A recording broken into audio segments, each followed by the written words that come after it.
బుట్టల్లో ముళ్ళ కంపల్లో పడేసి వెళ్ళిపోయిన జగన్మోహన్ రెడ్డి గారిని ఎవరు నమ్ముతారు అని చెప్పేసి మేము చెప్తా ఉన్నాం. యా యా శ్రీనివాస్ గారు నమస్తే సార్. నమస్కారం అండి. సార్ ఏంటి ఏ పార్టీలో కూడా లేని ఒక కొత్త సంస్కృతి, జనరల్గా ఏ నాయకుడైనా సరే కార్యకర్తలతోనే మమేకం అవుతారని అనుకుంటారు, వెళ్తే కలవడానికి ఒకరోజు కాకపోయినా ఇంకో రోజు అవకాశం ఉంటుందేమో ఫీల్ అవుతారు. ఏది ముఖ్యమంత్రి హోదాలో ఉంటే ఒకవేళ కొంత సమయం సరిపోదు కాబట్టి. కానీ ఇవాళ ముఖ్యమంత్రి హోదాలో కూడా లేరు, ప్రతిపక్ష నేత కూడా కాదు, అసెంబ్లీ అంటే కేవలం శాసనసభ్యుడిగా మాత్రమే ఉన్నారు, వారి పార్టీకి అధినేత. కొంత సమయం కూడా ఎక్కువగానే దొరుకుతుంది. ఇటువంటి సందర్భంలో ఎవరైనా సరే కార్యకర్తలు కలవడానికి వస్తూ ఉంటారు. కానీ ఇక్కడ కూడా మళ్ళీ అడ్డుగోడలు పెట్టి పాసులు జారీ చేయడం, టోకెన్లు ఇవ్వడం, కేవలం ఫోటో దిగడానికే రండి తప్ప పార్టీకి సంబంధించిన 2-3 విషయాలు తక్కువగా మాట్లాడాలి. అంతేగాని కాంట్రాక్టుల గురించో ఇంకేదో విషయాలు మాట్లాడతా అంటే ఎవరికి పాసులు జారీ చేయొద్దని చెప్పి ఆదేశాలు ఇవ్వడం, ఇటువంటివన్నీ కనిపిస్తూ ఉన్నాయి, వార్తలు వస్తున్నాయి. చూస్తుంటే మీకు ఏమనిపిస్తుంది? కొత్తగా కనిపిస్తుంది కల్చర్ ఈ పార్టీలో. అంటే ఒక సామాన్య సగటు పౌరుడిగా చెప్పాలంటే ఆయన ఎవరికన్నా చూపిస్తే బాగుండు అనిపించింది అన్నారు. ఎందుకంటే ఇక్కడ ఒక రాజకీయ నాయకుడు ఎవరైనా సరే జనం కోసం తప్పిస్తాడు, జనంలో కలవాలని అనుకుంటాడు, జనం తనని కలవాలనుకుంటాడు. ఇది బేసిక్గా ఒక పొలిటికల్ లీడర్కి ఉండే లక్షణం. అది నేను జగన్మోహన్ రెడ్డి నేను పొలిటికల్ లీడర్ అని ఎప్పుడూ అనుకోలేదు. అతనికి ఏదైనా సరే మీకైనా నాకైనా ఎవరికైనా ఆయాచితంగా ఏదైనా లబ్ధి చేకూరితే, ఏదైనా దొరికితే వాటి పట్ల మనకి చులకన భావం ఏర్పడుతుంది. అతనికి ఆ నాన్ ముఖ్యమంత్రిగా ఉండగా సంపద లభించింది, ఆ నాన్ చావుని అడ్డం పెట్టుకుంటే అతనికి అధికారం లభించింది. వాళ్ళ అమ్మ బయటకు వచ్చి ఒక ఛాన్స్ ఇవ్వండి మా చంటోడికి అంటే ఒక ఛాన్స్ ఇచ్చారు జనం. వాళ్ళది ఏం పోయింది, ఇచ్చేసారు. ఇక్కడ ఇందులో అతని కష్టం ఏముందండి? ఇతను దొంగతనం చేశాడు, కిడ్ ప్రోగో చేశాడు, ప్రజల సొమ్ము కొల్లగొట్టాడు అని సిబిఐ ఈడీ కేసులు నమోదయ్యి 16 నెలలు జైల్లో ఉన్నా కానీ ప్రజలు ఏం చేశారంటే అతనికి అధికారం ఇచ్చారు. వాళ్ళ బాబాయ్ మర్డర్ జరిగింది, అందులో ఇతని పాత్ర ఉంది, ఇతను కరుడు కట్టిన నొటోరియస్ క్రిమినల్ అని తెలిసినా కానీ అతను ఓట్లేశారు జనం. అంటే అతనికి ఇవన్నీ కూడా రోడ్డు మీద దొరికినట్టు.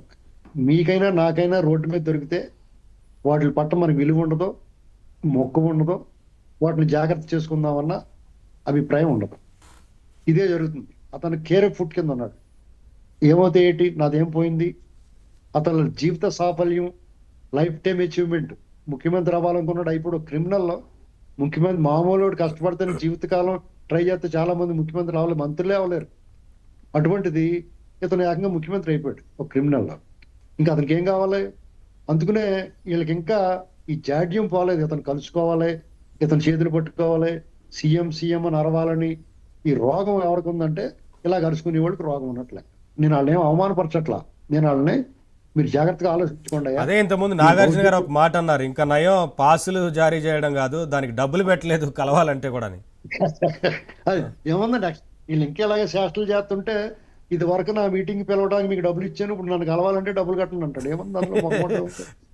ఇప్పుడు ఇది వరకు నా మీటింగ్ కి రావాలంటే మీరు నా దగ్గర డబ్బులు తీసుకున్నారు, మందు తీసుకున్నారు, పొలా బోట్లం తీసుకున్నారు, మీరు నాకు అయినా అక్కలేదు కానీ డబ్బు కట్టండి అంటాడు. సార్ అర్జున్ గారు అలాగా సార్ ఇప్పుడు మీరు ఒక మ్యూజియంకి వెళ్తారు సార్, పురాతనమైన వస్తువులు ఉంటాయి, అద్భుతమైన వస్తువులు ఉంటాయి. మరి అవి చూడాలంటే మీరు డెఫినెట్గా మరి మ్యూజియం ట్యాక్స్ ఎంతో కొంత అమౌంట్ కట్టాలి కదా. అవును. మరి మా జగన్ ఇక్కడ అద్భుతమైన వస్తువు కదా సార్. మరి ఆయన ఒక వింత, అదొక 7వ వింత 8వ వింత లాంటి వింత. మరి కలవటానికి జనాలు వచ్చినప్పుడు కూడా దానికి డబ్బులు పే చేయాలి కదా.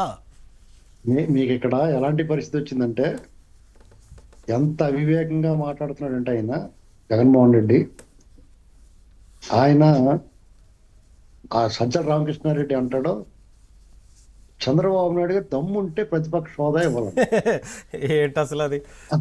ఈయన ప్రతిపక్ష హోదా ఇవ్వాలంటే దమ్ము ఎందుకండి? ప్రజలు ఓట్లు వేయాలి, అతని ప్రజల హోదా కల్పించాలి. అంటే ఏంది అట్లా అన్నందుకని ఇస్తారన్నా? దమ్ముంటే ఇవ్వాలంటే ఏంది అది? ఇతను వచ్చి వాళ్ళ నాన్న సమాధి దగ్గర కూర్చున్నాడు, వాళ్ళ అమ్మగారు వచ్చింది, ఆవిడ పలకరించింది, కనీసం ఆవిడ ఇంకా ముక్తసరిగా కూడా మాట్లాడలేదు. ఇంకొక ఆవిడ ఎవరో వచ్చి, నాయన మీ అమ్మతో మాట్లాడిన ఆయన నీ గురించి ఎంతో బాగా చెప్పింది, ఆవిడ నీ గురించి పుస్తకం కూడా రాసింది, మా సన్నీబాబు మంచోడు, అవినీతి అంటే ఏంటి అన్నాడో ఒకసారి వాళ్ళ నాన్న లేడు, వాళ్ళ చిన్నాన్న చంపేశారు, ఓసారి ఓటేయండి అని బతిమాలింది మీ అమ్మ, నువ్వు అదేంటి అలా ముఖం తిప్పుకుంటావు నాయన అని చెప్పేసి చెప్పింది. అయినా సరే ఇతను పట్టించుకోలేదు. ఇంక ప్రజల గురించి, ప్రజల సమస్యల గురించి ఏం పట్టించుకుంటాడు ఇతను?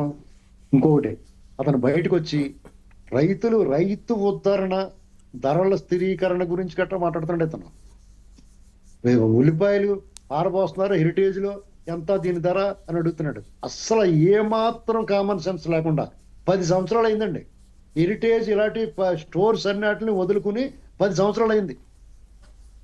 ఈ హెరిటేజ్ సంస్థ వాళ్ళు పాల ఉత్పత్తులు మాత్రమే వాళ్ళు విక్రయిస్తున్నారు. ఇక ఉల్లిపాయల గురించి, ఉల్లిపాయలు ఏదో సంవత్సరం 5 ఏళ్ళు పీరియడ్ తీసుకుంటే 2 ఏళ్ళు 3 ఏళ్ళు బాగా ధరలు పలికితే 2 ఏళ్ళు బయట పారపోసుకుంటాం, అందులో అనుమానమే లేదు. టమాటాలు కరెక్ట్ గా 2 ఏళ్ల క్రితం 220 రూపాయలు అమ్మిందండి కేజీ. మళ్ళా వెంటనే నెల జరగకుండా 10 పైసలు కూడా అమ్మలేదు. ఉల్లిపాయలు కూడా అంతే. ఇతని హయాంలో బ్రహ్మాండంగా అమ్మేసినాయి. ఇప్పుడు మా హయాంలో అరటిపళ్ళు గురించి చెప్తున్నాడు. కడపలో అరటికాయలలో మన హయాంలో ఎంత అమ్మింది? నీ హయాంలో అమ్మింది. ఎలాగమ్మింది? గోదావరి జిల్లాలో గొంతుకు వస్తే నీకు అమ్మింది ఒక నెల. కరోనా వచ్చినప్పుడు, లాక్డౌన్ ప్రకటించినప్పుడు, సరుకు రవాణా లేనప్పుడు నీ జిల్లాలో సరుకు తీసుకొచ్చి గోదావరి జిల్లాలో వాళ్ళు యథాన్ని కొట్టావు, నువ్వు వాళ్ళందరూ కడుపు కొట్టావు, అప్పుడు అమ్మి ఉండొచ్చు.